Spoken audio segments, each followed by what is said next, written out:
Danny Flexen here for Seconds Out. Delighted to be joined by WBO Interim Heavyweight Champion Zhilei Zhang. Zhilei, lovely to meet you. I'm good, thank you. Glad to hear it. Now, we're only, a week and a bit away now from the big fight with Joseph Parker. Just tell us how camp's gone and if you've done anything differently in preparation for this fight compared to the previous ones. Everything is pretty much the same. You know, I've been doing this for so long, and as far as Joseph Parker, we have come to analyze Joseph Parker, and we have sparring partners, and other than that, everything is still good. I mean, my power is still there. We emphasize on conditioning because we know what he's going to bring. How much of the analysis of the opponent do you do personally in terms of watching tape on YouTube and so on, and how much do you just leave to the training team and Sean George? Yes, I do on a personal level. Actually, when I eat, I think about him. When I walk to the bathroom, I think about him. I made it a habit. He's always in my mind. Everything he does, I know it before he does it. It's good to know. I saw some comments you made to Ryan Songalia for The Ring earlier today, and you were talking about Deontay Wilder's performance against Joseph Parker. How much of that victory for Parker do you put down to his ability, and how much to Deontay Wilder's inactivity? Yeah, you're right. It's not only activity; it's also Parker's ability to showcase himself in the ring. So that's why we definitely pay really great attention to what he's doing, and we believe this is a full prepared training camp. Did you have an idea that you'd be facing the winner of Wilder against Parker before, or was it only when Parker won the fight it became a possibility?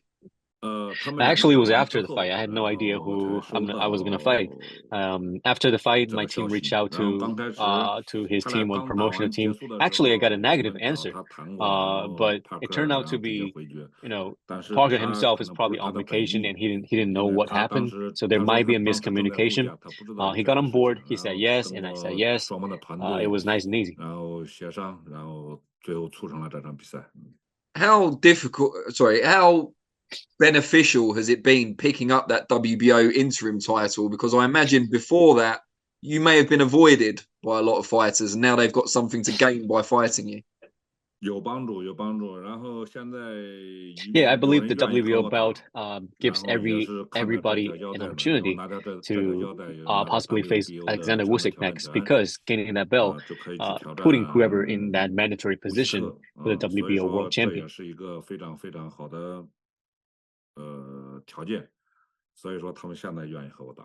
Yeah, so before you won that, do you feel you were avoided? Because you're a big risk without a belt?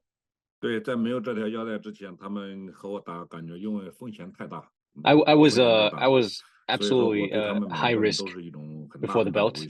Now I believe that with the high risk comes the reward, which is the WBO belt. So I believe it is important.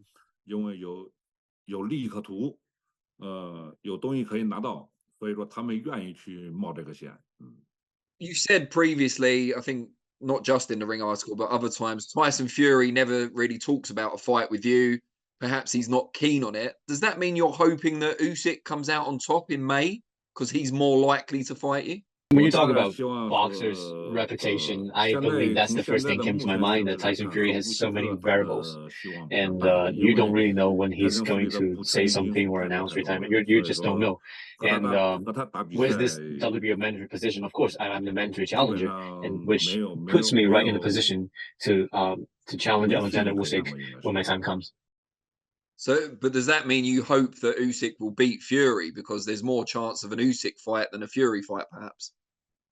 Yeah, you can say that, but I feel like if Tyson Fury has a full training camp and prepare himself the way he should, I think he definitely has the physical advantage over Alexander Usyk. But like I said, this guy changes so much. There are so many variables about him. And most boxing observers felt that you did enough to defeat Filip Hrgović in that fight. The decision obviously went against you. Has there been a change in mindset since then because you've been knocking people out earlier and earlier? Is it a case of taking it out of the judges' hands, as they say? That was my first 12-round fight, and looking back, I feel like there's a lot to learn from me. There's a lot to learn during this process. I believe that I prepared this fight. I tried to knock him out, and mentally, I was not in the pacing myself enough to do a 12-round fight. So looking back, I feel like it's a valuable lesson for me and my whole career. 那场比赛给我很多宝贵的经验。And you mentioned earlier you've been working a lot on conditioning in this camp, probably because of Parker's, projected game plan, but also you've had a fair bit of criticism or questioning about conditioning in the past. We know the Jerry Forrest fight, you were very ill, so there was a very good reason for what happened there.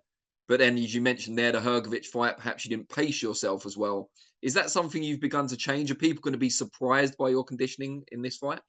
都有准备，然后我们做了很充分的 The training team around me really, the whole dynamic is amazing. I have Sean George focusing on the boxing side. I have my conditioning trainer Scooter focus on the conditioning side, and it's the best training I can get.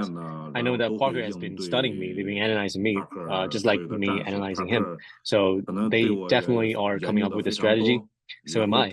I feel like my core concept going to this fight is to adapt. So whatever he brings to the table, I will have an answer. 我们是非常有信心的，因为我们这期的训练营做得非常好。And on that conditioning side, some of the questioning that has been out there, does public perception bother you at all?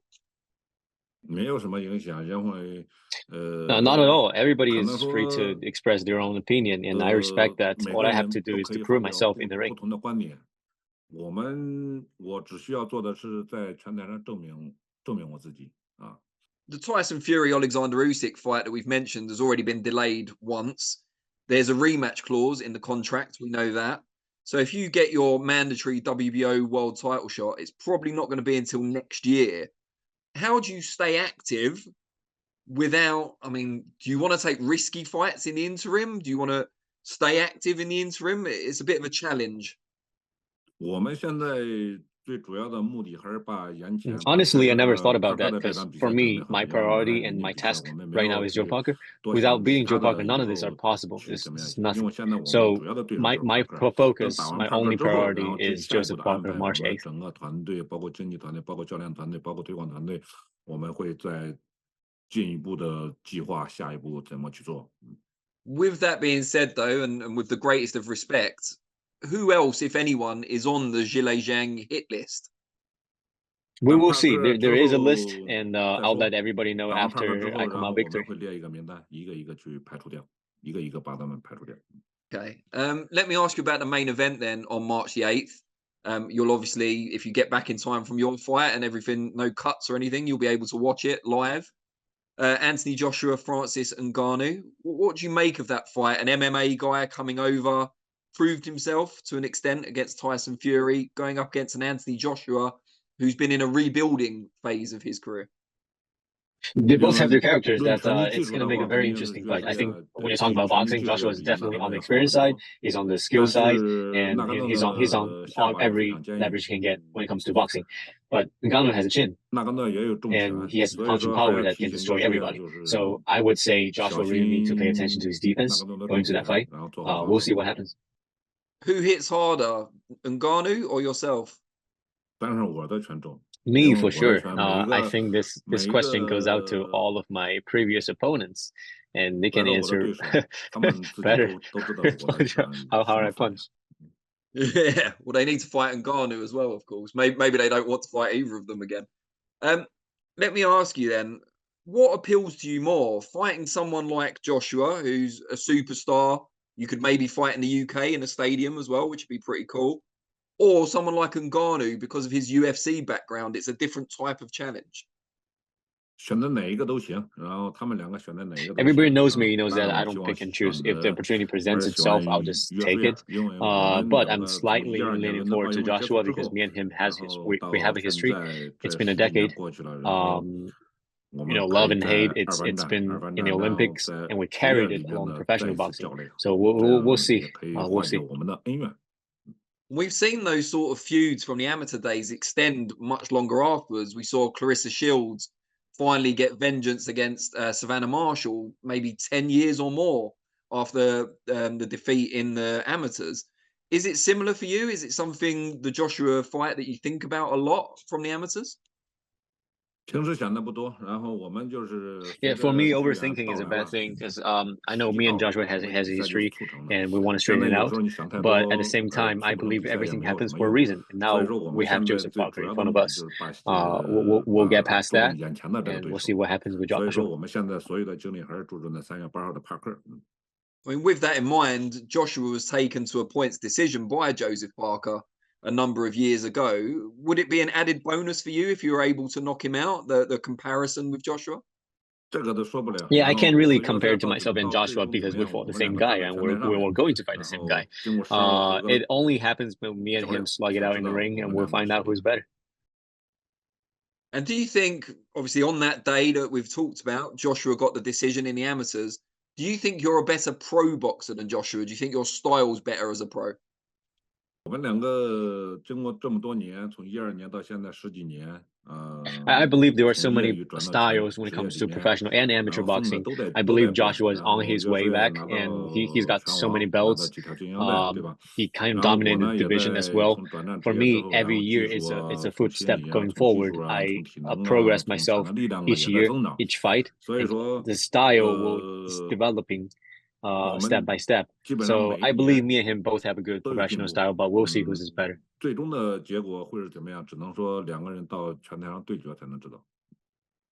you feel you can knock Joshua out? Let's find out. Excellent.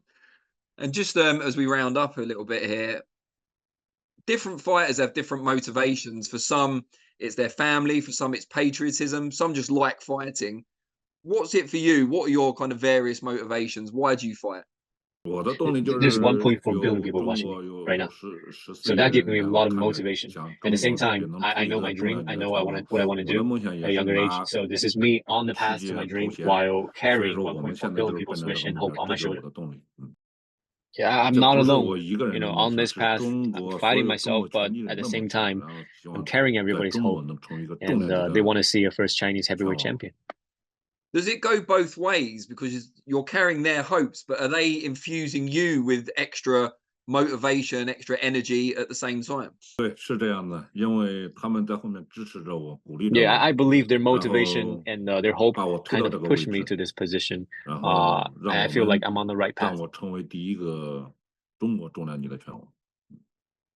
And just finally, before I let you go, any message for your many, many fans now in the UK? No, I really thank everyone over there in UK for your support and you know, following my career. I really want to do nothing but deliver great fights for you guys.